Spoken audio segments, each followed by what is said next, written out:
So we're going to transition a little bit now, and we're going to do a Q&A session here. I'll let you guys ask some questions about the game, and we'll try to answer them.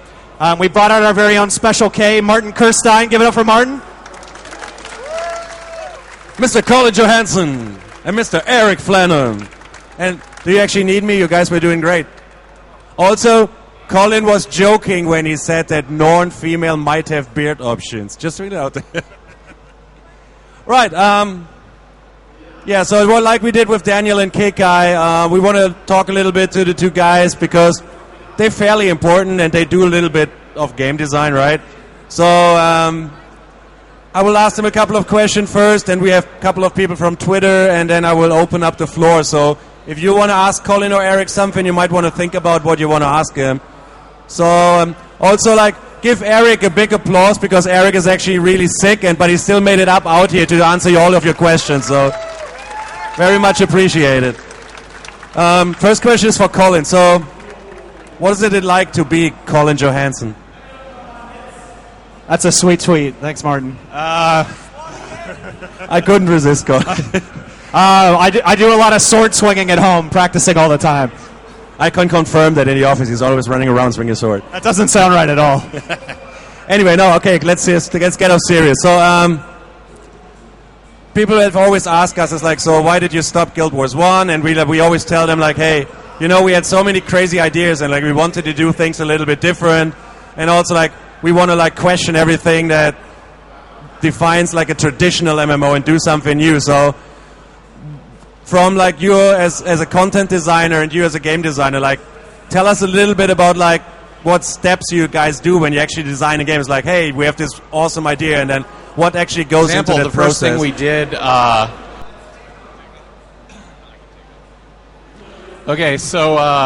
for example, the first thing we did in designing, say, the dynamic event system was we wrote it all down and then talked about it with other members of the team and made sure that we were talking about all the things thinking of all the contingencies. So things like, hey, if we have these events that everybody's going to participate in, there's a lot of times in an MMO when you're by yourself, so these things have to scale.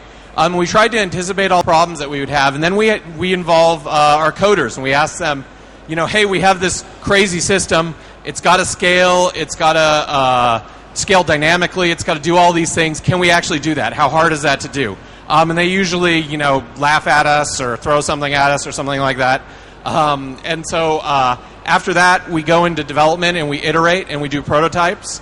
And so one of the things I wanted to also point out is I know I've seen a lot of people who reacting to the changes to energy potions and to the way skills are acquired, and they're sort of wondering if we're ever going to finish the game. So the big thing to take away with that is this is our process. This is what we normally do.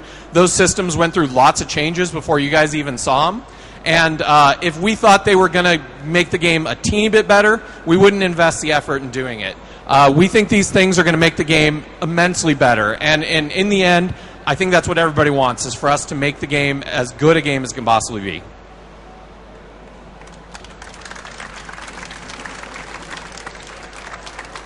So I said Eric is lead game designer and you lead content designer. There were in the art Q&A, there were a lot of people who were interested.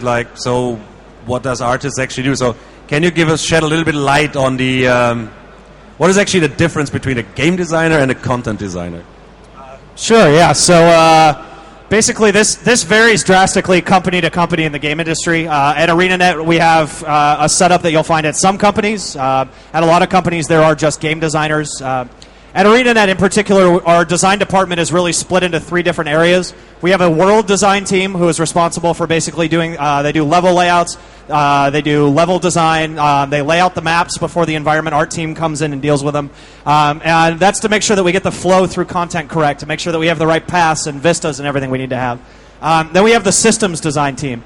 And the systems design team is in charge of basically designing the skills that go into the game. They build the creatures that go into the game world, and they put together things like how skill systems work, how balance is going to work, and they do things like PvP, like the competitive PvP we've got here this weekend. And then finally, there's the content design team, which is responsible for basically building the story of the world. They build the personal story, the dynamic events, the dungeons, and the characters that flesh out the world, along with working with the writing team to build all of that. So at ArenaNet, those are the three major design departments. Everyone is a game designer, but they fill it in one of those three departments, except for Eric, who is the lead designer. So I think let's get to some questions that we've got from people on Twitter, or we'll get over here. So Bonsai Tree asks on Twitter, is there a minimum number of players for boss fights, or will they scale down to be doable for just 1, 2, or 3 people? So that the minimum number of players for boss fights varies greatly based on which boss fight it is. Giant prop bosses, really big bosses, they start at about 5-10 players as a minimum to do them, and they scale up to like 100 players can be participating at the same time, and the boss will continue to scale its stats to fight against them. So you can have huge epic boss battles. There are lesser bosses that scale down to a single player to be able to defeat them. Events that take groups to do are usually marked as epic events, or elite events up in the corner to help tell you what's going on. Sergeant Boxy wants to know will there be special holiday items in Guild Wars 2 like we did in Guild Wars 1? So yeah, we haven't designed any of those things yet because we're concentrating on the initial release, but we fully expect Winter's Day and Mad King and all of those things will return in Guild Wars 2, and we'll be able to do them actually probably better than we ever were able to do them in Guild Wars 1, because we can totally make use of our event system and that sort of thing. So I think we're going to expect really, really awesome holiday events once Guild Wars 2 ships. I'm pretty sure there's a lot of people that will greatly cheer now to hear that. And final question from Twitter was, this is like an easy one. What do you still need to improve or do before launch of a beta version? Before launch of beta? Yeah. What do we need to improve before launch of beta? That's an interesting question. So really, we're just trying to refine all the systems that we have in the game. We're trying to get in some of the major things that you guys may not have seen yet. So there are obviously a lot of things we've shown at these demos, but there's a lot more content that we still need to build before we would try to get that process going. We're going to look at feedback of this weekend, and we're going to look at feedback from PAX in Seattle next weekend, and look at what comes out of that and what people are saying and what people think about the game, and that'll help us figure out where we stand and what stuff we still need to iterate on. But we're at the point right now where we have brought a ton of gameplay for Guild Wars 2. We're really proud of what we have, and we just need to keep on building it, getting the rest of the content in, and hopefully we'll get there sometime. When it's done. So, does anybody here in the audience have a question for one of the two guys? When can we finally expect some real PvP info? You can actually play PvP right here at the show at the ESL booth.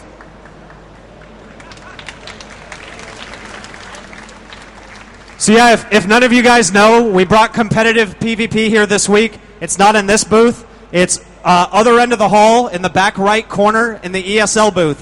We have 5-on-5 competitive PvP going on over there all weekend long. Go check it out. Some of our devs are going to be battling tomorrow against Boon Control, which is one of the better guilds from Europe. So definitely go check that out if you get a chance as well. And you can finally answer the age-old question, are devs or gamers better? Well, today we won both games. That's right. The devs won today, but you never know tomorrow.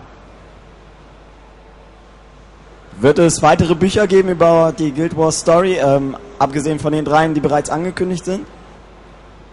Kind of more of a lore question, but you might know. Will there be additional books set in the Guild Wars 2 universe apart from the 3 that we have done so far? Well, I think we've seen the response to the first 2 Guild Wars books was really great, and I assume the response to the third one will be great as well. We haven't officially made plans for it, but I have to assume that if the third one sells really well, then our publisher and we're going to want to continue making them.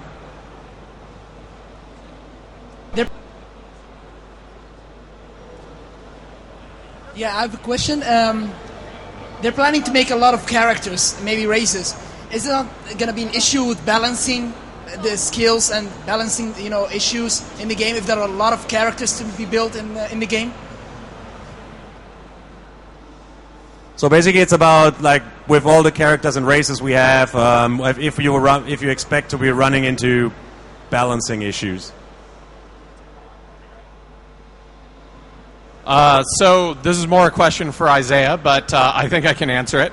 So one of the things that we did when we were first designing the game is we really wanted to limit a lot of the things that we let go kind of uncontrolled in Guild Wars 1. So this is why you don't see secondary professions. It's why you're not going to see a lot of things that completely circumvent recharge timers and things like that. It was really hard to balance Guild Wars 1 when a skill really couldn't cost too much energy, and it really couldn't have too long a recharge because there was always a profession you could combo it with that could get around that. So we've put sort of restrictions on ourselves of, hey, we're not going to allow anything to like completely wipe recharge time. We're not going to allow anything to completely combo with things in sort of a bad way. So it's certainly going to be a challenge because there are a lot of options in Guild Wars 2, but we think we've designed the system in a very smart way, and we think that it's definitely doable.